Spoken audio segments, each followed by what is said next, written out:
Catherine, everyone's staying home due to the ice storm. Christmas dinner is canceled. Stay safe. My mom's text read. I stared at my phone in disappointment but understood. After all, Nashville winters can be dangerous. What I didn't know then was that this simple text would unravel years of family deception and change my life forever. My name is Catherine, and I'm 32. I'm an accountant, and until last Christmas, I thought I was just the different one in my family. The quiet, career-focused sister who didn't quite fit in with their loud social gatherings. My younger sister Anna was always the star, the one who could do no wrong in our parents' eyes. That Christmas morning, I settled in for a quiet day alone. I made myself hot chocolate, turned on some holiday movies, and tried to stay positive despite the loneliness. Around 3 p.m., I was scrolling through Instagram when my heart stopped. There it was, a fresh post from my cousin Nina. Perfect family Christmas at Anna's, so blessed to have everyone together. Family traditions, Christmas dinner. The photo showed my entire family, mom, dad, aunts, uncles, cousins, even my grandmother, gathered around Anna's elegant dining table. They were all smiling, wearing festive sweaters, clearly enjoying the celebration they had deliberately excluded me from. Through the windows in their photos, I could see clear, sunny skies. There was no ice storm. There never had been. My hands shook as I scrolled through more photos. There was my dad carving the turkey, my mom arranging her signature Christmas cookies, my little nieces and nephews opening presents. The ice storm excuse was a complete fabrication, a convenient lie to avoid telling me I wasn't welcome at their perfect family gathering. I felt sick to my stomach as the truth sank in. All those times they'd told me events were canceled, all those intimate gatherings I hadn't been invited to. How many of them had actually happened without me? How long had they been coordinating behind my back to exclude me while pretending to care? The next morning, my phone rang. It was my mother, acting as if nothing had happened. "Hi, honey. Hope you had a nice, quiet Christmas. We missed you." The casual cruelty of her words made my hands clench into fists. This was the moment everything would change, though I didn't know it yet. Growing up in our family home, I always tried to be the good daughter. I helped my mom with chores, maintained straight A's in school, and even gave up my dream of attending art school to pursue accounting because my parents insisted it was more practical. Meanwhile, my sister Anna could do whatever she wanted. When she dropped out of college to become a yoga instructor, my parents called her brave. When I worked overtime to help them pay off their mortgage, they barely acknowledged it. I remember one particular incident that should have opened my eyes sooner. 3 years ago, when my dad needed surgery, I took 3 weeks off work to help care for him. I cooked, cleaned, drove him to appointments, and managed his medications. Anna showed up once, stayed for an hour taking selfies with him for social media, then left claiming she had a yoga retreat. Yet somehow, in my parents' retelling of that time, Anna was the supportive daughter, while I was just doing the bare minimum. My extended family wasn't much better. At every gathering, my aunts would praise Anna's free spirit while asking me when I was going to loosen up and learn to enjoy life. My accomplishments at work were dismissed as boring, while Anna's latest adventure teaching yoga in Bali was the talk of every family dinner. I kept telling myself it didn't matter, that family was family, and they loved me in their own way. Even last month, I spent hours helping my mom prepare for Thanksgiving, only to hear her tell everyone that Anna had done all the work while I just sat around. I swallowed my hurt and kept quiet, just like always. When Anna announced she'd be hosting Christmas this year, I offered to help with the planning and cooking. She brushed me off, saying she wanted it to be perfect. I should have seen the signs then, but I was still trying so hard to believe in the fiction of our happy family. The truth is, I've spent my entire life trying to earn their approval, making excuses for their behavior, and pretending not to notice when they excluded me from spontaneous family gatherings that everyone else somehow knew about. I convinced myself that if I just tried harder, worked longer, gave more, they would finally see me as worthy of being part of their perfect family picture. "Hi, honey. Hope you had a nice, quiet Christmas. We missed you." My mother's fake cheerfulness made my stomach turn. I gripped my phone tighter, staring at the Instagram photos still open on my laptop, evidence of their perfect family gathering that I'd been deliberately excluded from. Really? I managed to keep my voice steady. Because Nina's social media posts show everyone had a wonderful time at Anna's house. Everyone except me. The silence on the other end was deafening. I could almost see my mother's face, that familiar expression when she's been caught in a lie, but is already formulating excuses. "Oh, well," she stammered. "Anna organized it last minute, and you know how you can be at gatherings, always so quiet and making everyone uncomfortable. We just thought—" "Thought what?" I pressed. "That it would be better to lie to me? To make me spend Christmas alone while pretending everyone else was doing the same?"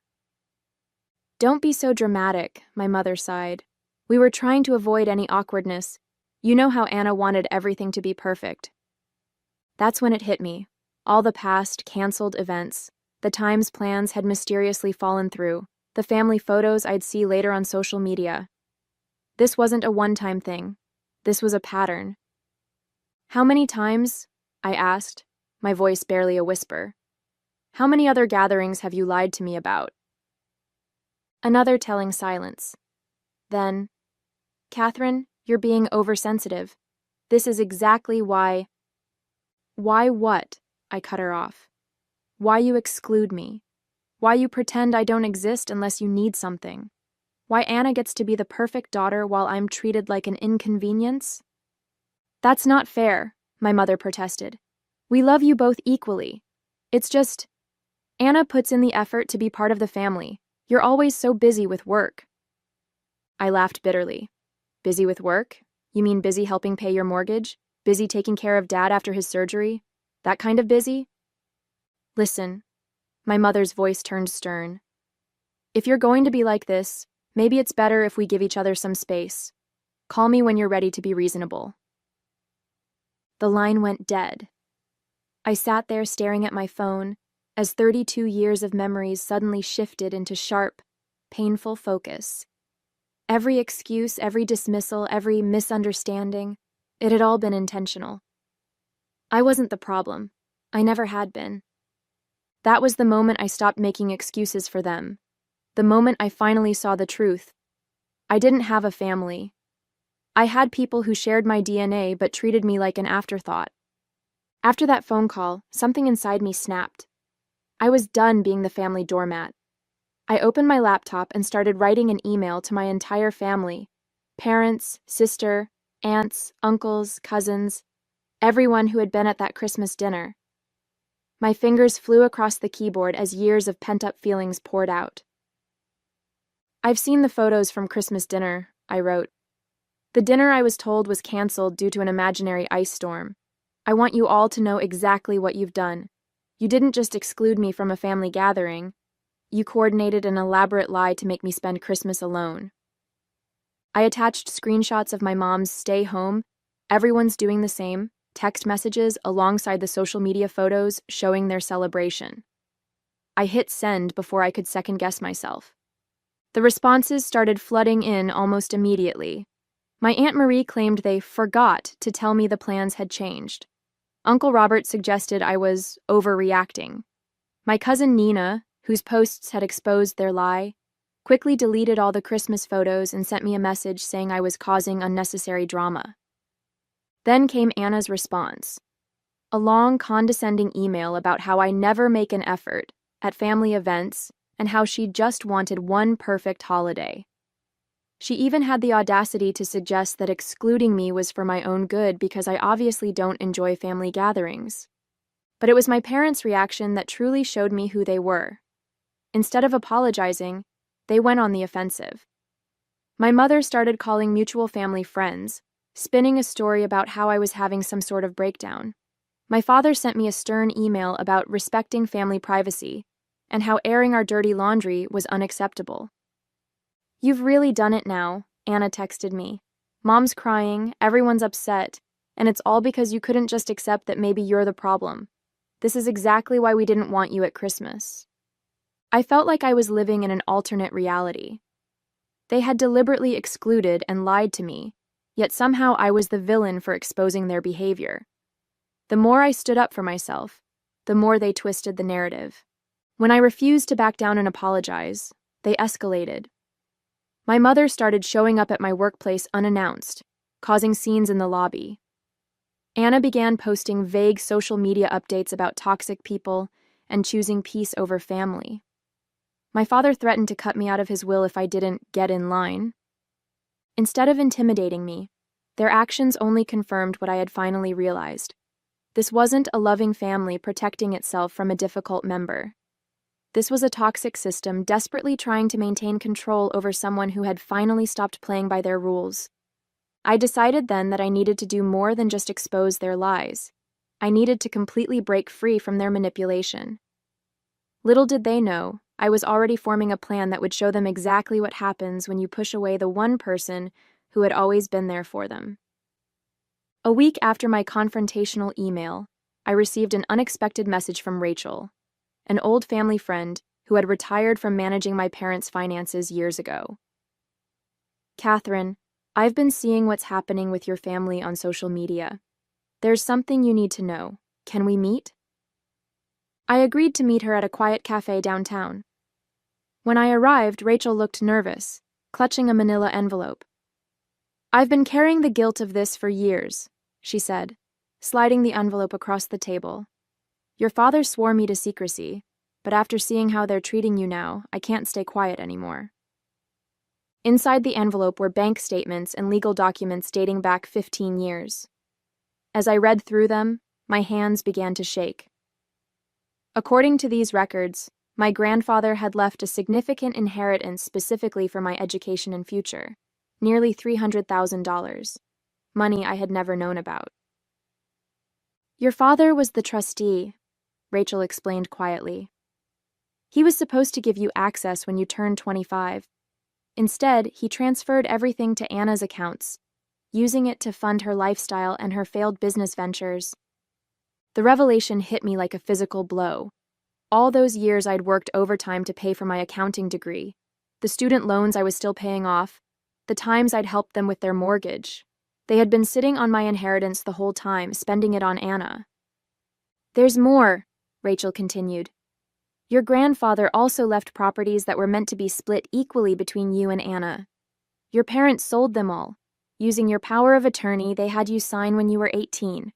Remember when they said it was for emergency medical decisions?" I felt sick. The document I'd trustingly signed had given them complete control over my financial interests.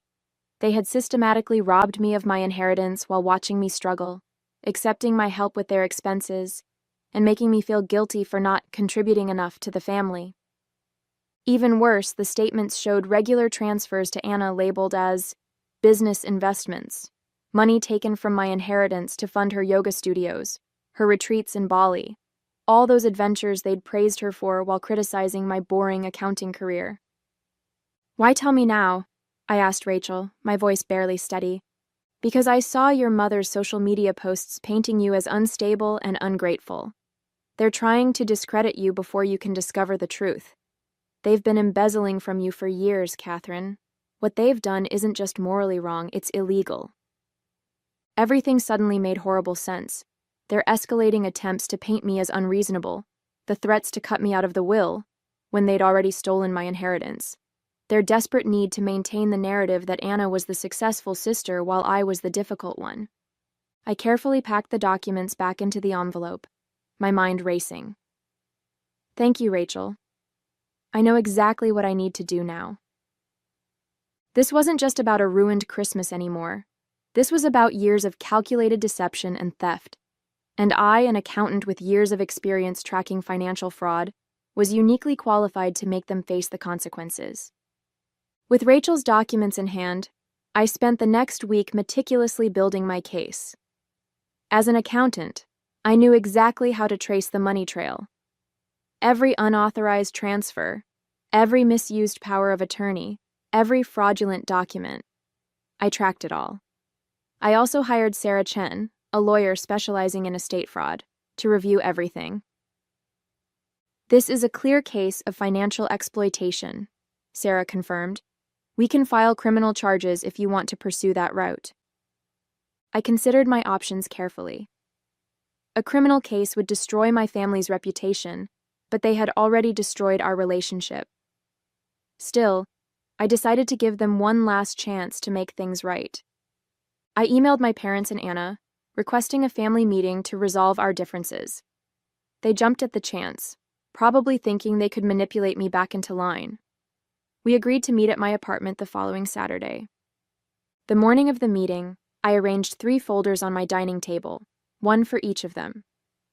Inside each folder was a complete record of their fraud, along with a letter from my lawyer outlining their options. Either transfer all remaining funds back to me and sign a confession, or face criminal charges. They arrived looking smug, clearly expecting me to apologize. My mother started in immediately. "Catherine, we're so glad you've come to your senses." I cut her off by sliding the folders across the table. "Before anyone says another word, I suggest you read these." The color drained from my father's face as he scanned the documents. Anna's hands started shaking. My mother tried to maintain control. "This is ridiculous. You're trying to blackmail your own family?" "Blackmail?" I laughed coldly. "No, I'm giving you a choice.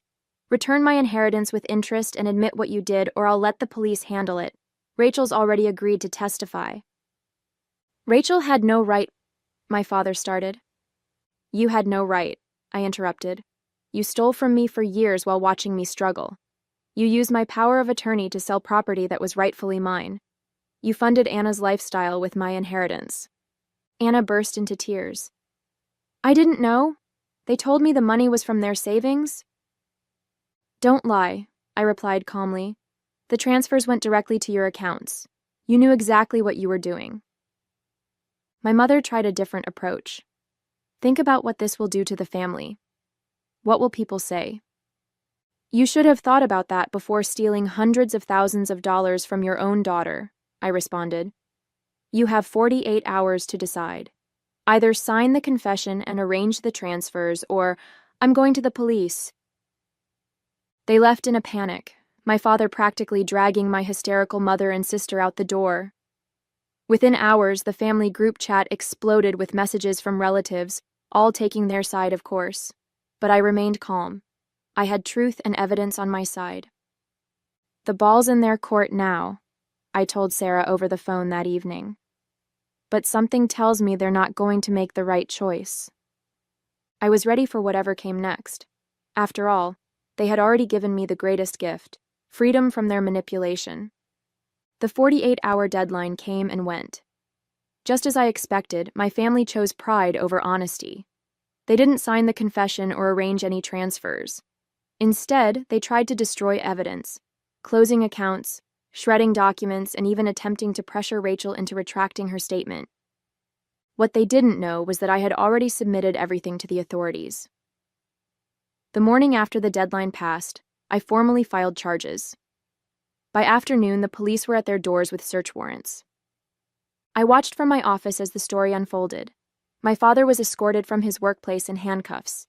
Anna's yoga studio was seized as an asset purchased with stolen funds. My mother's carefully curated social media facade crumbled as she was arrested during one of her charity committee meetings. The family group chat exploded again, but this time with a different tone. Relatives who had dismissed my claims were suddenly quiet, as the evidence became public record. The local newspaper ran a story about the prominent family's fall from grace. All their years of maintaining perfect appearances ended in a single day. My phone buzzed with a text from Rachel. "You did the right thing. Your grandfather would be proud." She was right. This wasn't about revenge anymore. It was about justice.